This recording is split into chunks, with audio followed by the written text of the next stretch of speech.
One of the problems with recruiting for investment banking is not the knowledge or skills you acquire, but the access to talk with real investment bankers to put your best foot forward. Our sponsor, WSO Academy, can provide those connections with 60 head mentors who are finance professionals at top firms like Goldman, Centerview, and JP Morgan. Imagine being able to get on the phone within 24 hours with one of the Academy's 1,300 mentors right before a critical interview. Get on the waitlist for WSO Academy today by clicking the link in the show notes or by visiting wallstreetoasis.com/academy.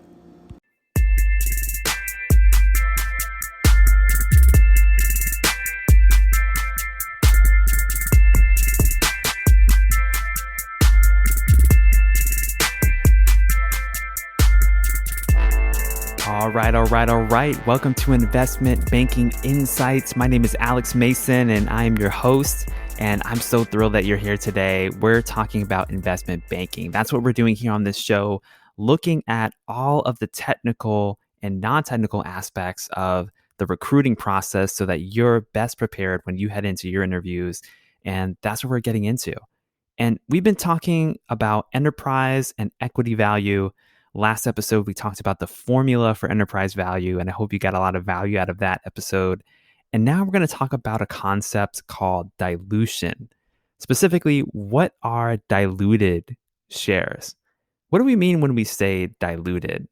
Well, I think a good metaphor for this is I think of a can of Coca-Cola, and it could be Coca-Cola, it could be whatever your favorite beverage is. Just so refreshing, right? You open that top, you pour it into a glass, and it looks so good. And you're thirsty, so you want to drink it, but it's not quite cold enough. So you decide, hey, I'm going to put some ice cubes in this soda. And over time, what happens? The ice cubes begin to melt, and then the taste of your Coke has been diluted. So that's basically a metaphor for what's going on here. You've got something and you added to it and it changed the flavor. That's exactly what's happening when we talk about diluted shares of a company. Now, the basic, quote unquote, basic shares outstanding of a company are all of the shares that have already been issued and that exist. So if a company issues 100 million shares and it goes public and that's it, well, those are the only shares that are there. But the thing is, there are other types of securities out there, securities that we call dilutive securities. These are things like convertible stock, warrants, etc. And my intention today is not to get into the specifics of all of those different types of securities, but just know that they essentially create shares and dilute the current owners. So, for example, if a company issues you stock, as an employee, it usually doesn't give you the stock outright, but it has some kind of incentive structure, right? Like you have to stay with the company a certain number of years, and then through vesting, you get the stock. But specifically, it's usually issued in the form of stock options, which means that you have the option, but not the obligation, to buy your company stock at a later date for a specific price. And this specific price is called the exercise price, or also referred to as the strike price. And if you buy your company stock at a later date for that price, the great thing is if the stock price at the time is higher than your exercise price, you're considered what's known as in the money because you can immediately sell your stock as soon as you buy it at that higher price, and then you have a profit.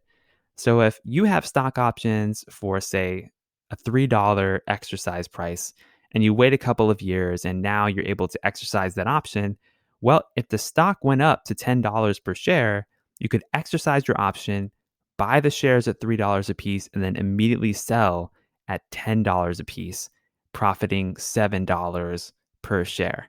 And this can be a huge form of compensation if you're an employee, depending on where you're at in the business and the nature of the business itself. If you look at SEC filings for corporate executives, they do this all the time. This is just what they do as a way of making additional money on top of their salary that the company pays them.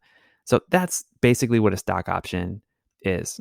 And you might be wondering, well, Alex, this is all great information, but how does this apply to investment banking? Well, it applies to this concept of diluted shares. If a company has 100 million common shares outstanding, we would call this the basic shares outstanding. But what if they issued a million shares in stock options to their employees? Well, we would need to account for that fact that those options could be redeemed at any moment. And we'll look at a specific example here in the next episode of how to actually calculate this. And it's something called the treasury stock method. But I just wanted to introduce the concept of diluted shares here for you if you're not familiar already. And now we're going to talk about an actual calculation. I'll see you on the next episode. This is Alex Mason with Investment Banking Insights. Have a great day.